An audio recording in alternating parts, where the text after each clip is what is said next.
Salam les avéroïstes, aujourd'hui on va parler des miroirs des princes, un genre littéraire assez ancien puisqu'on en retrouve des traces au cours des 4e et 2e siècles avant Jésus-Christ, au cours de l'Antiquité gréco-romaine et même en Inde et en Chine. Bon, si vous ne savez pas ce qu'est un miroir des princes, rien de grave. Par contre c'est vrai qu'il y a une œuvre assez illustre et qui est en quelque sorte l'héritière des miroirs des princes médiévaux. Cette œuvre, c'est celle qu'a écrite le grand auteur florentin Machiavel en 1513, j'ai nommé Le Prince. Et donc dans cet ouvrage, que Machiavel dédie à un prince, en l'occurrence Laurent II de Médicis, eh bien Machiavel lui donne des conseils pour mieux gouverner, et surtout il lui donne des astuces pour conserver son pouvoir de la manière la plus efficace et la plus durable possible. Les miroirs des princes, ce sont donc des œuvres destinées à aider le souverain, à le conseiller et même à l'éduquer pour lui permettre de bien gouverner. Alors ce qu'il faut savoir, c'est que ces ouvrages, ils ont surtout été étudiés du côté de l'Occident chrétien et beaucoup moins du côté de l'islam. Or, comme bien souvent, le monde musulman, et cette fois-ci en l'occurrence le côté perse, eh bien il possède une tradition des miroirs des princes qui est extrêmement riche, et en plus, il possède quelques spécificités par rapport à ce que l'on peut retrouver du côté de l'Occident.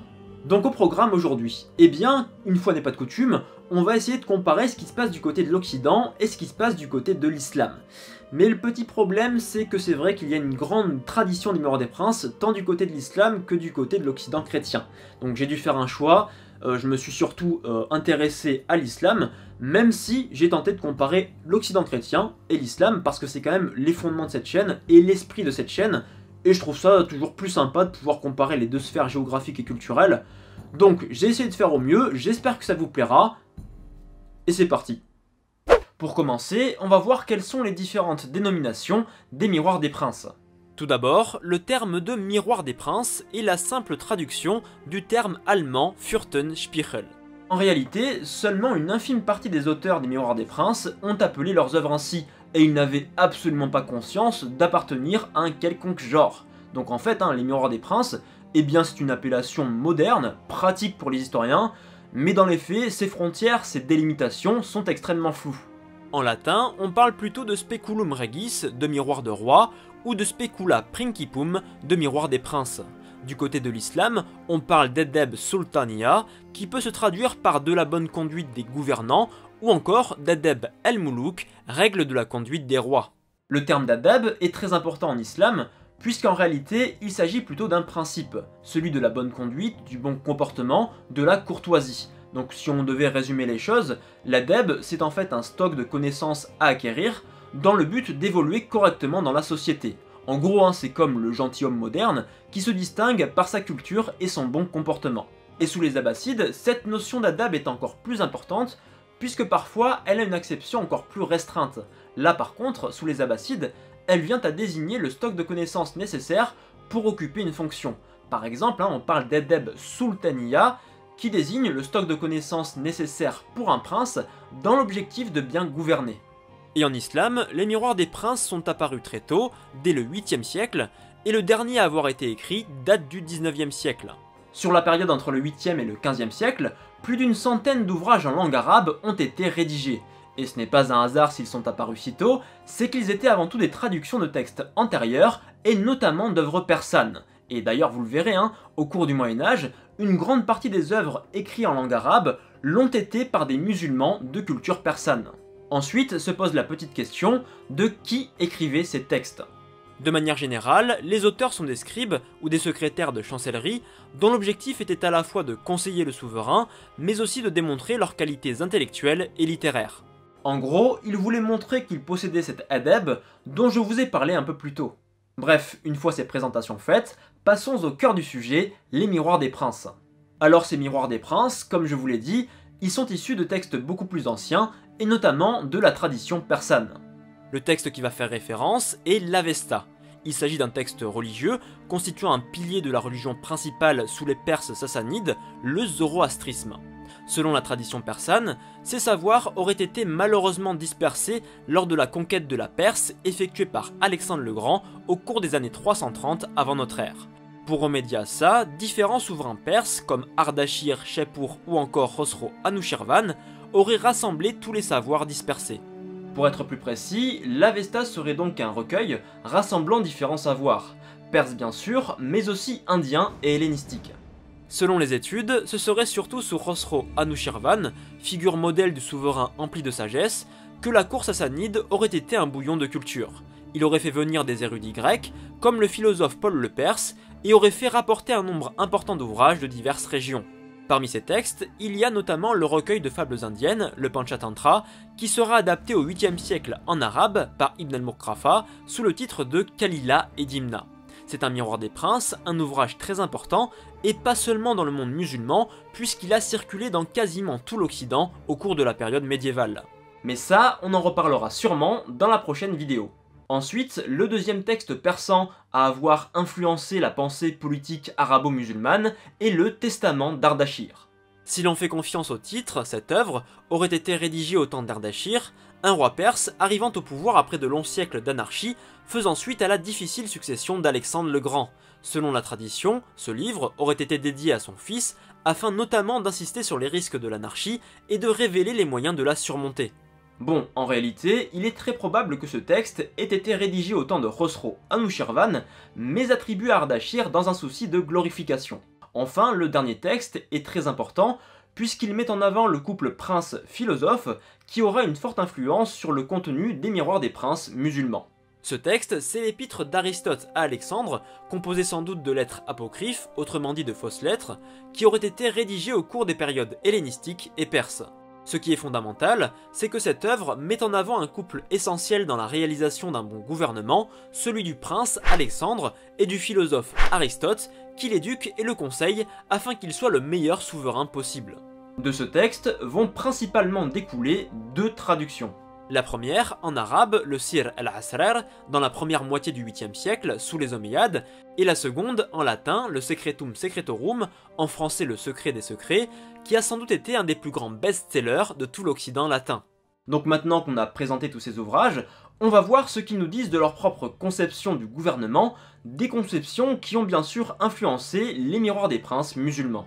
Du côté de la Perse sassanide, la royauté est envisagée en étroite connexion avec la religion. Le roi règne, certes, mais il règne par droit divin. C'est notamment pour cela qu'au Xe siècle, Al-Masoudi, dans son Muruj al-Dhahab, prêtera ses paroles au roi Ardashir, fondateur de la dynastie sassanide. La religion et la royauté sont comme deux sœurs jumelles. Aucune d'elles ne peut se passer de l'autre. La religion est la fondation de la royauté, et la royauté protège la religion. On a donc un lien très fort entre royauté et religion, mais il y a une autre vertu qui est plus importante que la foi et la religion, c'est la sagesse et plus précisément la justice. Car sans la justice, le roi ne peut maintenir l'ordre dans la société. Or cet ordre, il était très important pour les Sassanides. Et oui, car la société sassanide était divisée en 4 ordres distincts, les combattants, les religieux, les savants et enfin les producteurs. Alors pour que vous ayez un petit peu les idées plus claires, c'est un petit peu ce que l'on retrouve du côté de l'Occident médiéval, où grosso modo on a 3 ordres distincts, ceux qui prient, les oratores, ceux qui combattent, les bellatores, et enfin ceux qui travaillent, notamment la terre, les laboratores. L'autre modèle, vous l'aurez compris, c'est le modèle grec. Selon celui-ci, le souverain parfait serait à la fois un prince et un philosophe. Ainsi, la sagesse est considérée comme une valeur fondamentale pour bien gouverner. On retrouve cette idée dans le traité de Sénèque, le De Clementia, de la clémence, qu'il adresse à Néron. Bon, jusque-là, on a vu des modèles qui ont été en quelque sorte les sources d'inspiration des futurs miroirs des princes musulmans. Maintenant, on va s'intéresser aux modèles présents dans le monde musulman et dans le monde chrétien, et on va essayer d'étudier leurs évolutions respectives. Du côté musulman comme du côté chrétien, l'idée que religion et royauté sont étroitement liées est très présente. Saint Augustin, grande référence pour les penseurs chrétiens du Moyen-Âge, affirme, je cite, que tout pouvoir vient de Dieu. Du côté musulman, il y a l'idée d'un contrat passé entre Dieu et les souverains, dont la mission principale est de maintenir l'ordre entre les hommes, et ceci notamment en s'appuyant sur la loi, la sharia, et en la faisant respecter. Al-Mawardi, par exemple, affirme que la religion est facteur de cohésion sociale, puisque selon lui, elle favorise la convivialité et la clémence, fondement nécessaire au bon fonctionnement de la vie. Mais ce qu'on peut se demander, c'est pourquoi le souverain doit nécessairement maintenir l'ordre. Eh bien parce que dans les visions chrétiennes et musulmanes, il y a l'idée selon laquelle les hommes sont naturellement incontrôlables, puisque majoritairement gouvernés par leurs passions. At-Turtushi utilise une métaphore pour représenter une société qui serait dépourvue de gouvernants. Selon lui, le monde serait semblable à celui des poissons, où le plus gros mange le plus petit, où règne un terrible désordre. Quant à saint Augustin, il affirme que la domination de l'homme par l'homme découle d'un mal qui trouve sa source dans le péché originel, autrement dit, dans les passions humaines. Le rôle du souverain est donc de maintenir l'ordre dans la société. Et d'ailleurs, si on veut faire des comparaisons, c'est un petit peu comme le berger qui mène son troupeau dans les montagnes. Et d'ailleurs, cette métaphore, elle est très présente tant du côté de l'islam que du côté de l'Occident chrétien. Dans l'Occident latin, on emploie le terme de regimen, que l'on pourrait définir comme l'action de gouverner ou de diriger. Mais une partie de la signification souligne aussi que le roi doit conduire les hommes en les maîtrisant, en les corrigeant, en les réprimant et enfin en les orientant. En islam, c'est plutôt le terme de siyasa qui se rapprocherait le plus de la notion de regimen. En effet, la siyasa signifie le fait de conduire, de diriger ou encore de corriger. Mais ce qui est intéressant, c'est qu'avant l'islam, ce terme se rapportait au dressage des chevaux. Donc on le voit bien, le rôle du souverain est un petit peu comparé à celui du berger menant son troupeau, ayant pour tâche de le dresser, mais également d'en prendre soin. Mais pour réaliser à bien sa tâche, le souverain, il doit surtout s'appuyer sur la religion, et notamment sur sa loi, la sharia, et sur sa capacité à rendre la justice. Pour bien comprendre tout ce qui va suivre, il faut avoir en tête que le territoire de l'islam, le Dar al-Islam, est censé être l'endroit où règne la justice, puisqu'il est le lieu où les prescriptions coraniques sont observées. Sauf que bien sûr, pour les faire respecter, on a besoin d'une autorité, et celle-ci s'incarne d'abord en la personne du souverain le plus puissant, j'ai nommé le calife. Cette autorité se fonde sur des prescriptions religieuses, qu'elles soient coraniques ou relevant de la tradition prophétique, comme par exemple ce verset du Coran qui ordonne aux croyants la chose suivante. Obéissez à Dieu, à son prophète, et à ceux d'entre vous qui détiennent l'autorité. De plus, le prophète Muhammad aurait affirmé, je cite, que le souverain, en arabe El-Sultan, est l'ombre de Dieu sur terre. Et on va même aller encore plus loin, puisqu'on va associer les prophètes et les souverains, considérant leurs missions respectives comme complémentaires. D'un côté, l'objectif principal des prophètes est celui d'amener les hommes à suivre les lois divines. De l'autre, celui des souverains se résume surtout à garantir la stabilité de la société, à ordonner le monde terrestre. Pour démontrer qu'il existe des points communs entre gouvernants et prophètes, les auteurs vont de nouveau s'appuyer sur le texte coranique. Ils s'attachent surtout à montrer que certains prophètes étaient également des rois, comme c'est le cas pour Saul, en arabe Ta'alut, dont il est question dans ce verset. Dieu l'a choisi, Allah, vraiment, l'a élu sur vous, et a accru sa part, quant au savoir et à la condition physique. Et Allah alloue son pouvoir à qui il veut. Allah a la grâce immense, et il est omniscient. Donc on le voit bien, les auteurs partent du Coran pour démontrer que la royauté est avant tout une faveur divine. Seulement les rois bien sûr, ils sont tout de même d'une dimension inférieure par rapport aux prophètes.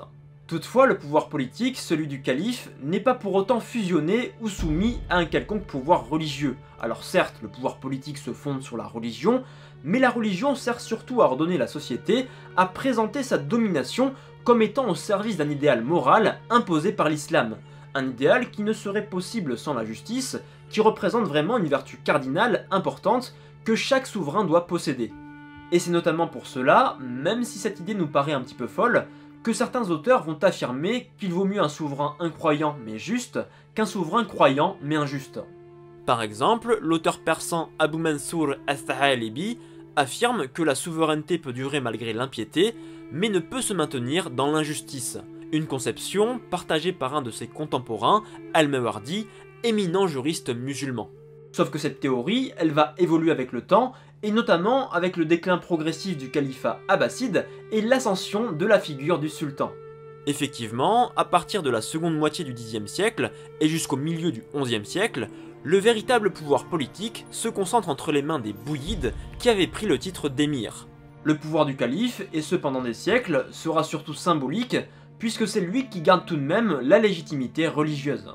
Après les bouyides, ce sont les Seldjoukides qui vont s'emparer du pouvoir et prendre le titre de sultan. De ce fait, au XIe siècle, l'auteur persan Nizam el-Mulk, vizir des sultans seldjoukides Alparslan et Malik Shah, soutient que ces derniers, au même titre que le calife, sont l'ombre de Dieu sur terre. D'autres auteurs tentent de réfléchir aux changements idéologiques et sociétaux qu'a engendré le déclin de l'institution califale. C'est le cas par exemple d'El-Razali, grand théologien musulman et contemporain de Nizam el-Mulk, qui avance l'idée que les musulmans appartiendraient à deux communautés, l'une religieuse basée sur la charia et qui est sous le pouvoir non pas du calife ou du sultan, mais des oulémas, des docteurs de la loi, et l'autre séculière, temporelle, dépendant du pouvoir politique. Donc en fait, on a une séparation entre d'une part le politique et de l'autre le religieux, car selon El-Ghazali, les sultans ne possèdent pas les qualités, en l'occurrence la légitimité religieuse, que détenaient auparavant les califes.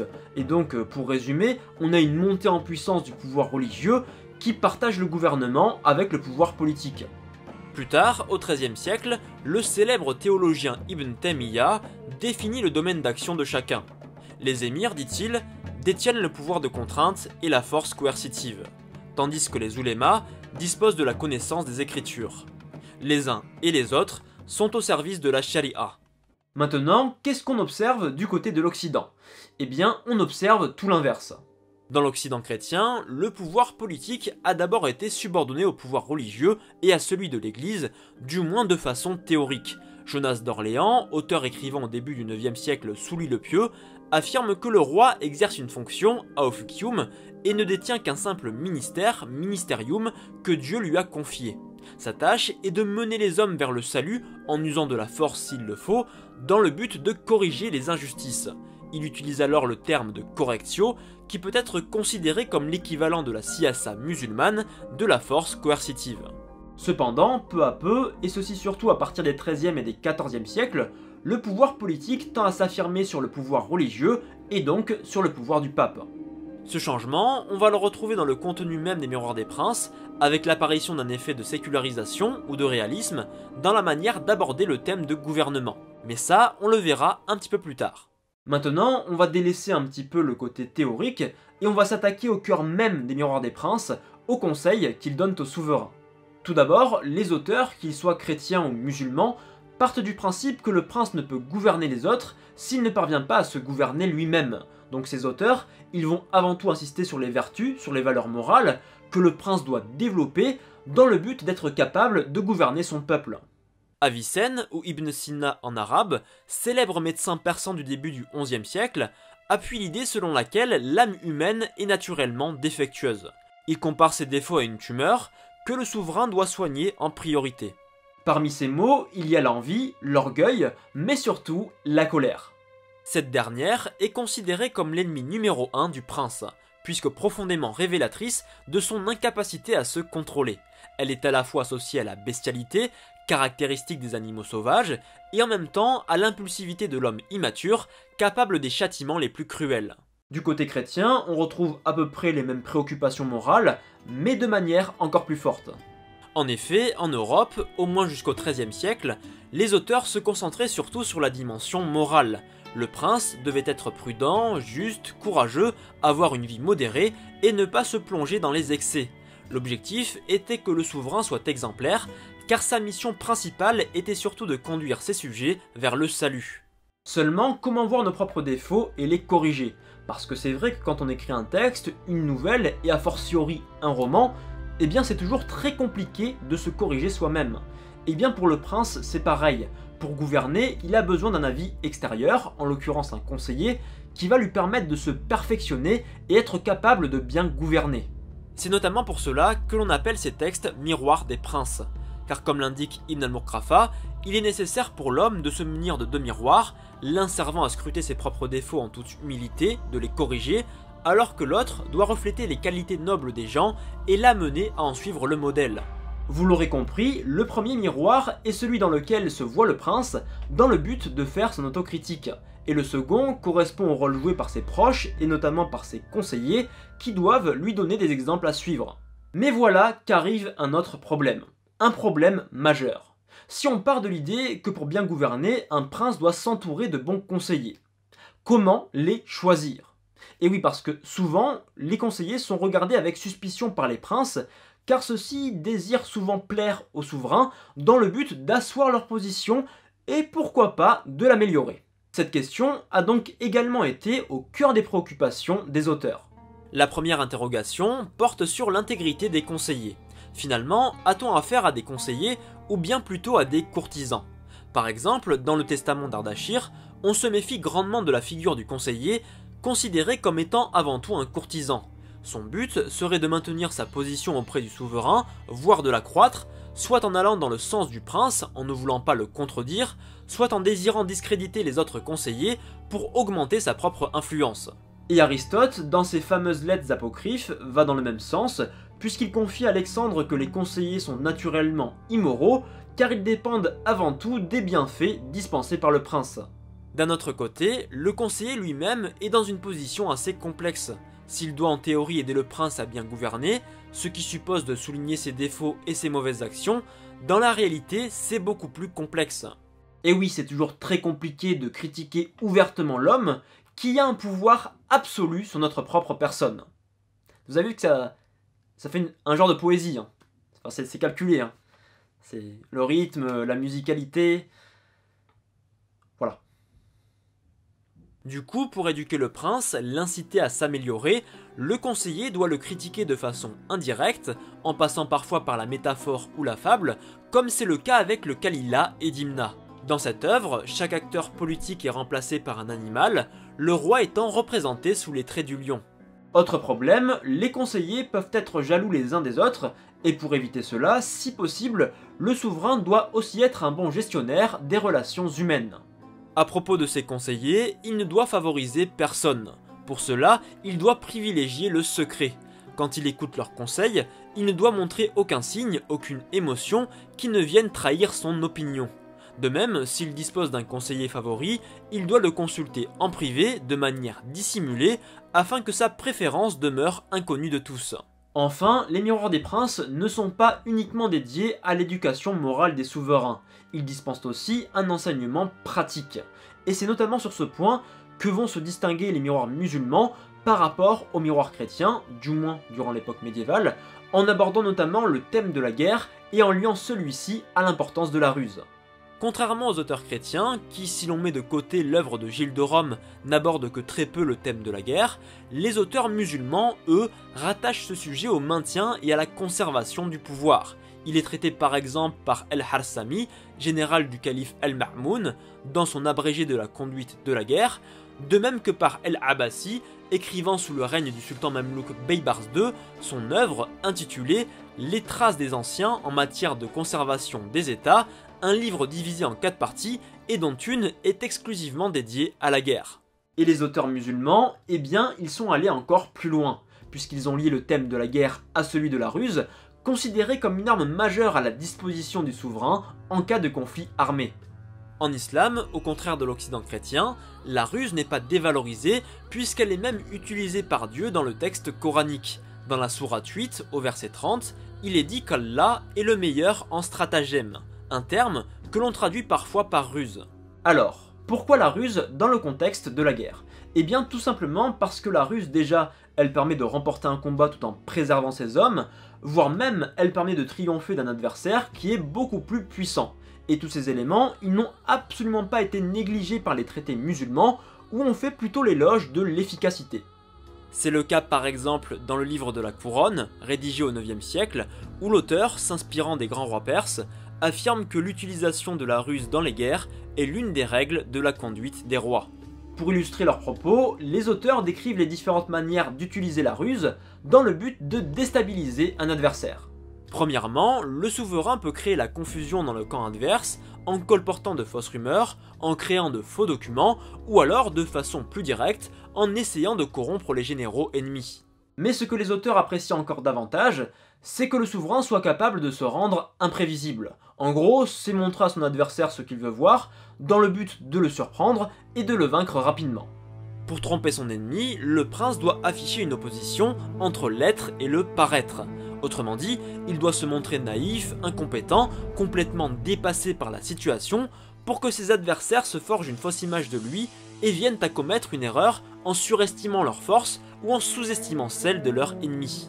Du côté de l'Occident latin, ce réalisme politique n'apparaît que bien plus tard, à la toute fin du Moyen-Âge, voire même au début de l'époque moderne.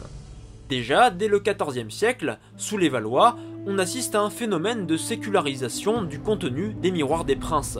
Peu à peu, les anciennes références bibliques, religieuses, font place à des figures dynastiques beaucoup plus contemporaines. Mais cette transformation devient surtout visible au début du XVIe siècle avec l'illustre ouvrage d'un certain Machiavel, Le Prince. Dans son œuvre, Machiavel se place dans la tradition des miroirs des princes médiévaux, mais c'est pour mieux la critiquer et s'en dissocier. Selon lui, un souverain qui se limite à réaliser de bonnes actions ne pourra jamais être un bon gouvernant. Pour Machiavel, cette éthique morale qui caractérise la pensée politique médiévale ne fait qu'affaiblir le prince. Ce que Machiavel prône, c'est un réalisme politique, que le prince agisse selon le contexte, la situation. Bref, il doit savoir s'adapter. Dans le prince, ce qui l'intéresse, c'est avant tout la conservation du pouvoir, et pour y parvenir, le souverain doit conformer ses décisions aux réalités présentes. Comme l'explique Machiavel, l'action du prince doit changer selon ce que les vents de la fortune et la variation des choses lui commandent. Le souverain doit donc tenir compte de l'évolution des rapports de force et agir en conséquence. Pour Machiavel, l'idée du bien n'est qu'une option dont dispose le prince, mais elle ne doit en aucun cas constituer le socle de son gouvernement. Avec lui, on glisse donc lentement d'une politique visant le salut des sujets à une politique se consacrant avant tout à garantir la sécurité de l'État et la conservation du pouvoir. Et c'est à partir de Machiavel que deux courants de la pensée politique vont se faire face. Le premier faisant passer les intérêts du prince et de la sécurité de l'État avant ceux du peuple, et le second défendant l'idée d'un gouvernement qui devrait principalement servir l'intérêt général. Pour résumer, au Moyen-Âge, les miroirs des princes s'intéressent en grande partie à l'éducation morale du prince, car on ne peut pas concevoir qu'un souverain puisse gouverner les autres s'il ne parvient pas à contrôler ses propres pulsions.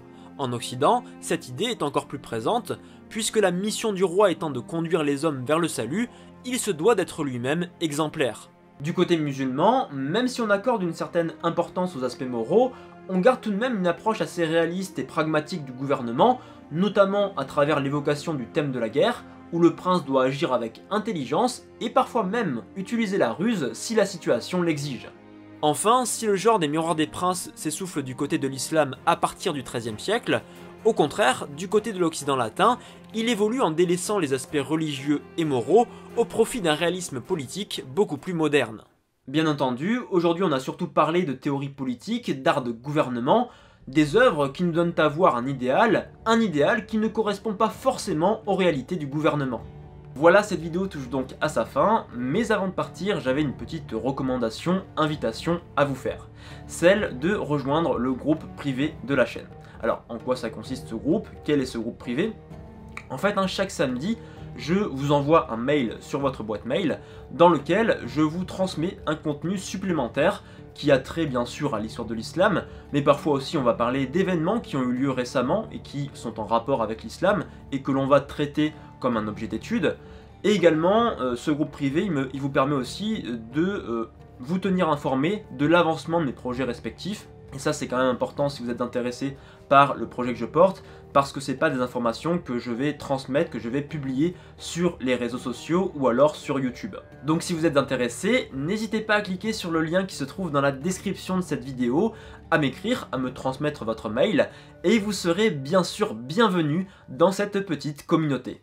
Sur ce, j'espère que cette vidéo vous aura plu, et j'en profite notamment parce que j'oublie de le faire très souvent, de vous rappeler de bien cliquer sur la cloche des notifications, parce que je pense qu'il y a beaucoup de personnes qui sont abonnées mais qui n'ont pas cliqué sur cette cloche, et du coup ils ratent certains contenus, et surtout ça permet pas forcément aux vidéos d'être référencées, donc c'est pas forcément bien pour vous, et c'est pas forcément bien pour moi. Et aussi, et c'est très important, je remercie tous les tipeurs qui me soutiennent de manière ponctuelle ou alors de manière régulière.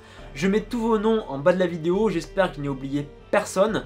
Je vous remercie du fond du cœur, vous m'avez déjà permis d'acheter pas mal de livres, et des livres qui parfois sont assez chers. Et donc ça me permet tout simplement d'enrichir mes connaissances, et dans le même temps ça me permet de les transmettre, et donc d'enrichir les vôtres, et ça c'est top. En ce qui concerne la prochaine vidéo, je pense que l'on parlera d'une œuvre littéraire majeure, que dis-je d'un best-seller, j'ai nommé le Kalila et Dimna. Alors pourquoi je dis best-seller? Eh bien parce que c'est une œuvre qui est née en Inde aux alentours des 2e et 4e siècles de notre ère, qui est arrivée en Perse, qui a été traduit en ancien perse d'ailleurs, en Pélévi, qui ensuite a été traduit en arabe au 8e siècle, et qui ensuite s'est diffusé dans la quasi-totalité de l'Occident latin médiéval. Alors en plus, sachez que ça a été une grande source d'inspiration d'un auteur français très connu, dont je tairai le nom, mais dont le portrait va s'afficher subrepticement tel un fantôme, ici. Sur ce, mes chers avéroïstes, je vous dis à la prochaine, et comme toujours, portez-vous bien.